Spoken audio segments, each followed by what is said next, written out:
Hello, everyone. Welcome to another episode of Simply Nerdy. I'm your host, Steven. I'm joined today by the panel, and today we're finally talking about the newer Brandon Sanderson book, Secret Project number 2, also known as the Frugal Wizard's Handbook for Surviving Medieval England. Secret Project 3 is out right now, so we're gonna cover this topic before it is completely irrelevant. But I'm just gonna give my general thoughts of the book, and whenever you guys want to hop in and state your opinions, feel right ahead. But yeah, this will be our review of the Frugal Wizard's Handbook for Surviving Medieval England. I was going to give a little disclaimer. The reason we're a little later than maybe most of the coverage you've seen is because we're 4 people reading the book at our own pace. So that's a true story. But I tend to eat it up, and that's okay. And some of us like to eat it slower and digest it, and that's fine too. The first point is this book is very similar to The Bourne Identity. It gave me some Bourne Identity vibes because the main character loses all memory at the very beginning of the book. He doesn't know who he is. You don't know who he is, and you go on a journey together to find out who he was and what he's doing in this dimension, right? The book is centered around this idea that dimensions are sold to people who have the money for it, whatever, and they're like, hey, you start a new life in this dimension or this dimension or this dimension, but for some reason, the main character loses his memory when he enters this certain dimension, and you go on a journey to figure out who he is. And I love the Bourne Identity series, so I ate that up.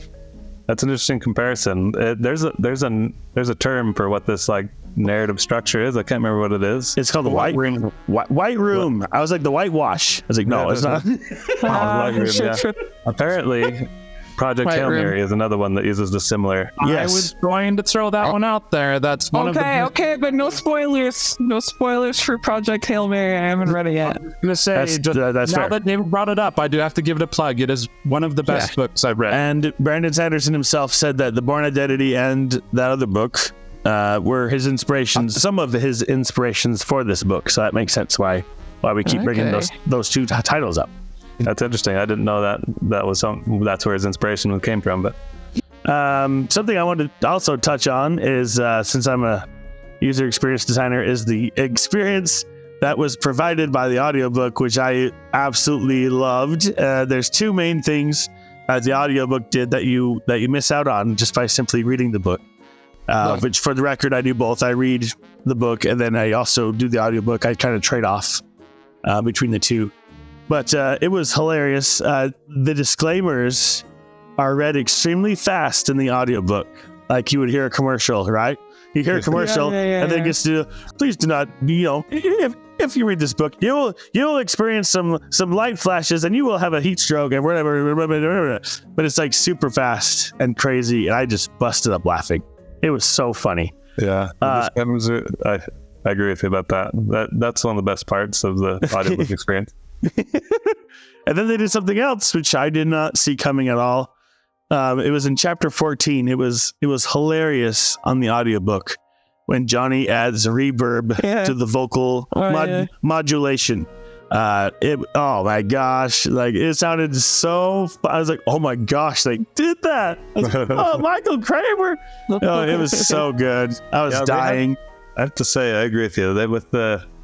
They had some fun this time with the audiobook recording. They really did. And that's never a bad thing. That was great. Do that some more. Do that some more. It's impossible. I think it's possible to maybe that kind of thing to be overdone.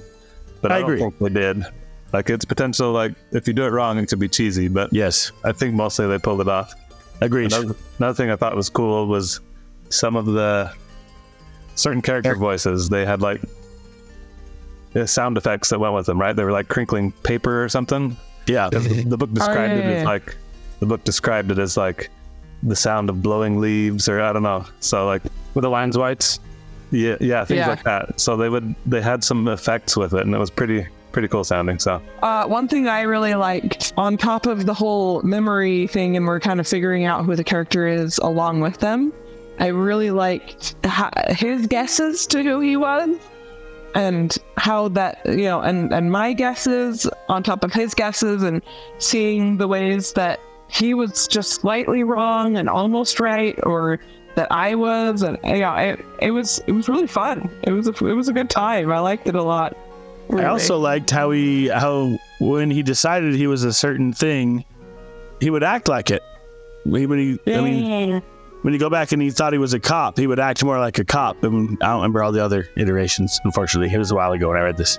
But every time he had an iteration on what he thought he was, there was a complete personality shift. Yeah, it was kind of fascinating, this concept of exploring of like if your past and your history was like a blank slate, like who would they become? You know, he obviously, as you discover his past, it's very complicated, right? With his memory loss, with this completely weird place he's been thrown into, he has opportunity to start over, and like it's just kind of explored well, I think. Okay, now I have to throw in one of my negatives about the book, since we're on this topic. That one of my issues with the book is like the character transformation at the end is crazy fast. Like, you know, he spends all this time trying to find out who he is, what his personality is, and then all of a sudden at the end he's like, oh wait, I was a loser. I was this guy who, like, I had no aspiration. I came to this dimension to escape, to run away from my problems. And then he like shuts down for almost the remainder of the book until like the very end, where he's just like, this is a new beginning, I can change. And then bam, he changes, and bam, all of a sudden he has a super fast romance, and then the book ends. I'm like, what the? Well, no. Okay, first of all. So that's my problem. I was expecting some huge reveal, like, oh, he's a super important dude. No. But in the end, I actually did like that, just for my defense. I did like that because, you know, it shows that, you know, even people, you know, you may not think highly of yourself, but you can actually become more than you think you can. And I love that message. But for some reason, I felt like the book was leading you to some big reveal, and then it was like nothing like I thought it was going to be. So sorry, Lisa, go ahead. No, I was going to say, first of all, it's classic Sander Lynch, so I know. It can't I fell for the trap hardcore. Anyway. Also, I feel like, you know, I mean, I don't really know how memory loss stuff works, but I might postulate that the more you remember, the quicker you start to remember stuff. So, but I can't really argue that point. However, I would say that the super quick romance is not a thing, because it was a slow burn up until that point. Like all throughout the thing, very slow burn. Right. And then it just kind of was like, all right, we're good. I guess that was my problem with it, is I'd like to see a more gradual thing. But you're right. There were definitely hints and clues along the way that something was happening between, I forgot her name. Is it Cephawin? That's right. Yeah. Yep. Good job, David. It's super slow. And then all of a sudden at the very end, he goes, whoop, and all of a sudden they're in a relationship. And then, he's like, all right, I have to leave. And then he realizes with help that he doesn't have to leave. So he stays, and it ends. I was like, well, that was quick. I was like, anyway, that's why I thought it was fast, Lisa. But you are right. It was definitely there throughout the book. Yeah. Well, there was a lot of slow burn, and maybe the payoff was too quick for you. Yes, that's probably a better way of putting it. There was one great line, though. There was one great line I loved, and you guys could probably guess it once you hear it. You'll laugh. The funny line was, "Silence, Thrail, or I shall Nintendo you." What? I was like, oh my gosh. I had to rewind it. I was like, did he say Nintendo? I was like, oh, he totally did.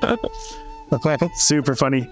But anyway, let's move on to the artwork. What did you guys think of the artwork? And did you have the physical copy of the book, or like me, did you just go on all digital?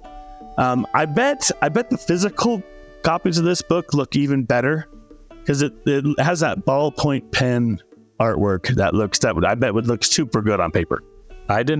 So I listened to the whole book first, audiobook. I didn't see any of the art until so I had digital only, but you can download the ebook and it has all the art there. So after I finished, I went and looked through it and I was like, kind of wish I'd kind of followed along and seen this art the whole time. Yeah, no, I think that was one of the things I liked best about the physical version. And I kind of, so I guess I'll jump in. I wasn't sure how to insert my thoughts about all this, but I feel like I had a bit of a different experience from what a lot of you described. I listened to the audiobook first, and I was actually kind of underwhelmed to start. I know, Steve, you can find it in your heart to forgive me. My head shot up. You didn't see it, but my head shot up. All right. I thought it was fun. The things that they did to kind of bring it to life. I mean, the synth voice is fun, and the crackling leaves and all that. I don't know. Maybe it was just a weird case of the tonality used to characterize everyone didn't match what kind of was in my headcanon. I don't know. I thought it was maybe sometimes it just felt a little bit too fast and a little bit too silly for what it was also, at the same time using some pretty, I don't know, serious and dark concepts. Anyway, so it got pretty dark at some point. The tone mismatch, I would contest, was a feature. Well, I know, and I don't see. That's the thing. That's part of why I've been so silent so far, is that I'm still trying to figure out my full thoughts on the book, because when I first listened to it, I was like, yeah, it was good. But pretty recently got the physical version, and I think I've realized, and this is why I don't have a ton to say right now, but I think I probably, my vastly preferred method of reading books is actually reading them, because I'm not very far, but I'm enjoying it significantly more than I did listening to it. And I don't know if that has something to do with the artworks that are in it. They're really fun, but I think also my headcanon, I'm able to listen to it in the voice that my head expects, and it's working for me a lot better. I don't know, maybe it's just that it doesn't feel quite so fast, as I can pause and picture things and imagine things. Anyway, this is a weird problem for me to have, because generally speaking, Michael Kramer is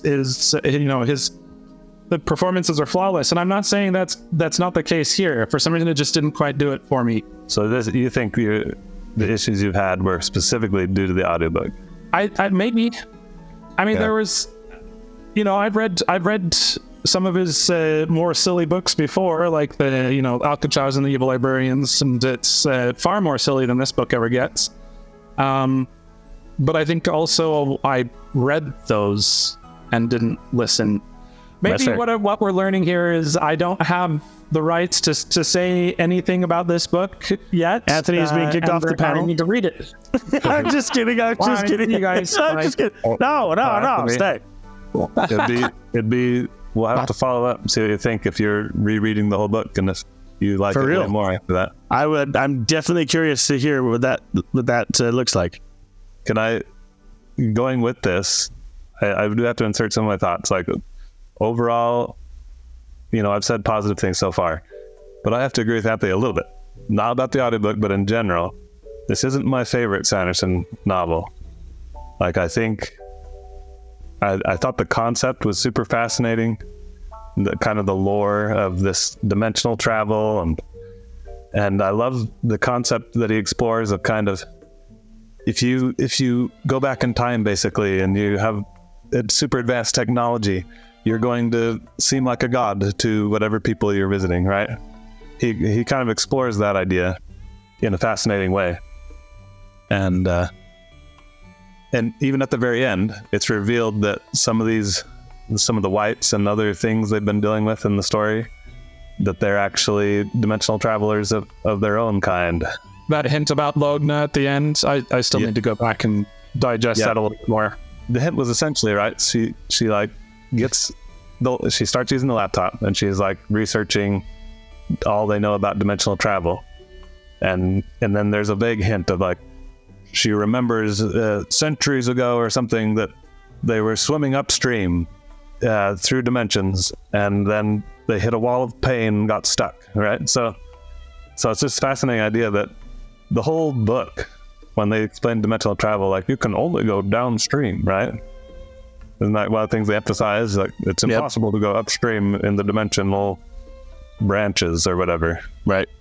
And so somehow these weird mystical beings are actually dimensional travelers who found a way to go upstream, and maybe that changed and affected them in really bizarre ways. And it's just, so the lore of all of that is really fascinating to me. The concept, I'm like, okay, this is cool. And I thought the handbook stuff was very silly, and I enjoyed that. But oh yeah, me too. The handbook stuff was great. But the story itself for me was just good. Secret Project 1, the Trust in the Emerald Sea, I thought that was a masterpiece. I loved that book. And this one was just a good book. I agree with you, and that's what I was going to say next. Is I was going to throw out my rating, but I loved the random reviews that Johnny would give out during the book, so I'm going to give my rating like Johnny. I'm going to say overall rating: The Frugal Wizard's Handbook for Surviving Medieval England, 4 out of 5 stars. Oh, okay. It's not my favorite story. Like David said, the story was fine. The world building was incredibly fascinating and everything else, but for some reason the story didn't quite resonate with me as much as his other works. But I did have fun, and I really enjoyed myself. So if I was going to translate that 4 out of 5, I think I'd agree with David. It was good. So I'd probably say like a 7 out of 10. Wasn't great. It wasn't terrible. I still liked it. But so I'm trying to get like the lucky 7, I think. That seems reasonable, yeah. I wasn't disappointed at all, but neither was I completely blown away. You know? And I think that's fine. Not every story can be a masterpiece. So. No, I agree. Lisa and Anthony, do you disagree with this? A 7 out of 10? No, that's probably about what I would have handed it myself. And again, maybe I didn't give myself enough time to really process, because I guess I'm not the only one now who's been complaining a bit about the kind of fast-forwarded feel of the story. And maybe I just fast-forwarded my thoughts a little bit too much. But because I am enjoying it more reading it, but I will say I don't think it's going to suddenly become one of my favorites of his. I think there was a lot of potential, but it didn't get to necessarily be explored a ton, to the same degree that, we get from, I guess, more of his mainstream series. And I guess that makes sense. Like I agree with David. I was thinking that, the idea of, this basically a spectrum of dimensions with varying degrees of differentiation from ours, and what that would look like, and what sort of things would happen. I thought that was a very interesting science that he was putting in place, and then we didn't really get to see much of it. It was more just kind of the misadventures of some weird dude who turned out to be a gangster kid, and then turns a new leaf. I don't know. It felt kind of fast to me. Mm-hmm. I agree. So I enjoyed it, and I'm thinking I'll enjoy it even more reading. But yeah, no, I'd say 7 out of 10 is fair. Which, that being said, I know this is not the most objective of statements, but I'm a huge Sander fan, and I feel like 7 out of 10 for him is still, above average. Y'all are frustrating me. Oh no! Great.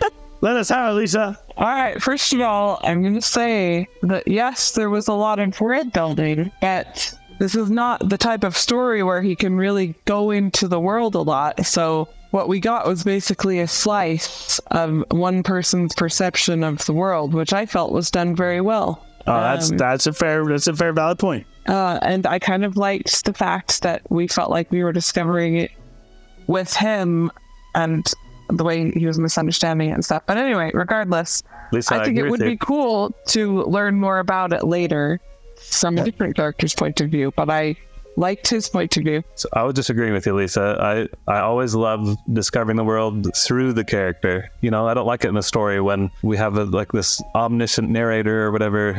We know everything before the characters do. It's much funner to solve the mystery with the character. Agreed.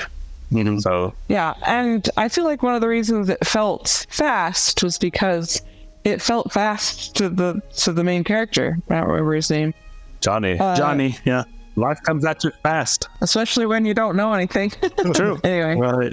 What I was going to say to that point, Lisa, seeing that same kind of world in a different perspective, Brandon Sanderson and Dan Wells have expressed interest in writing a follow-up sequel to this book about their bad story idea, Titanic 2, Sink Harder.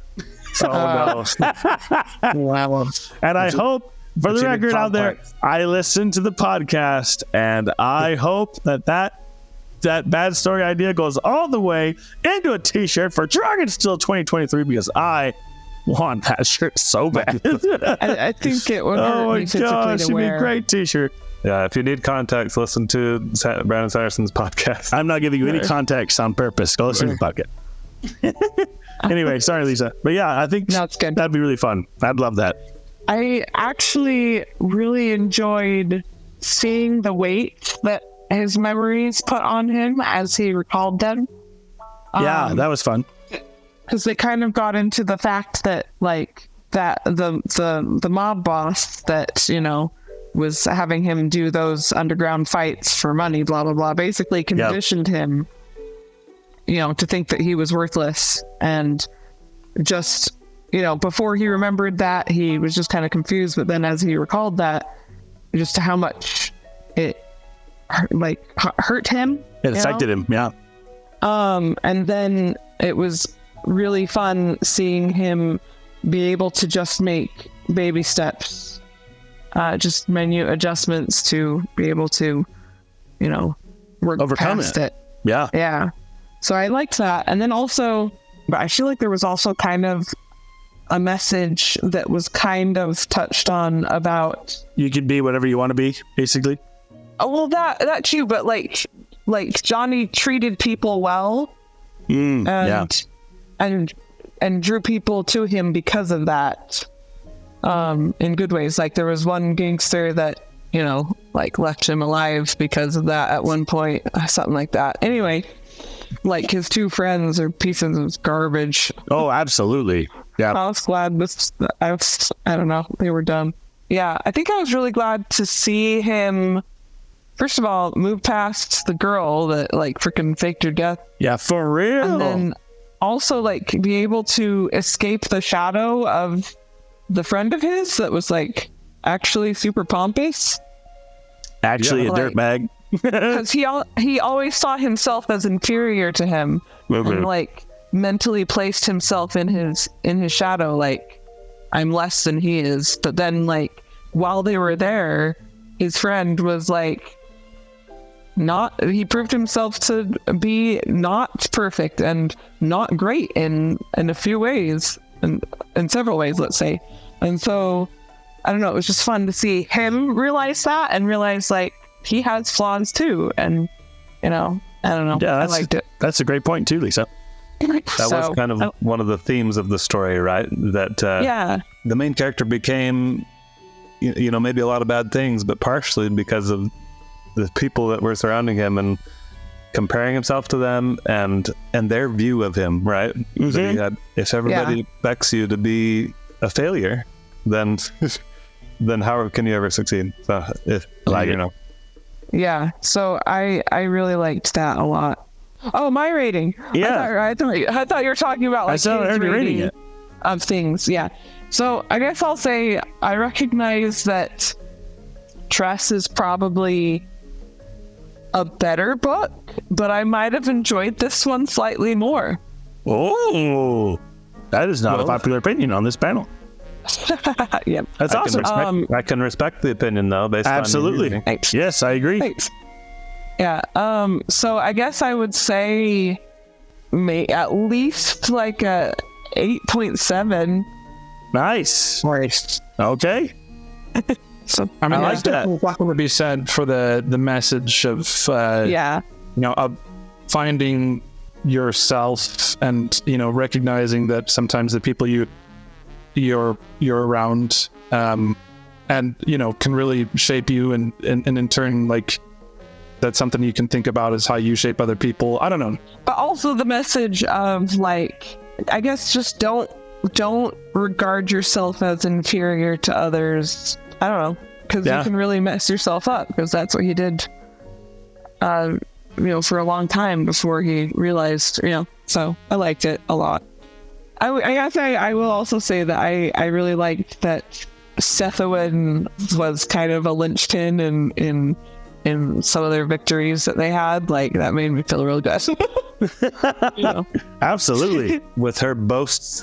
Yeah, her Yeah. yeah, the boasts. fun. Those boasts, okay. I have to say one more thing. Those boasts reminded me a lot of those Monkey Island games and your and the Hard fighting. yes.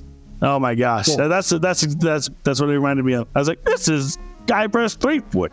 But anyway, guys, as you can see, the whole panel, we're split kind of on this.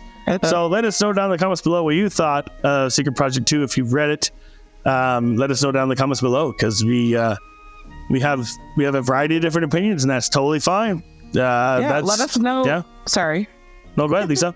I was gonna say, let us know if there's any themes or moments that we didn't talk about that you think we should have. That we should have were too highlighted, good to- absolutely. And don't forget to like and subscribe on your way out, because it always helps us out. Aiming for that 1,000 subscribers by the end of the year. So any subscriber will help us out. So thank you so much for listening. And if you listen to this, thank you so much. We really appreciate you spending time with us.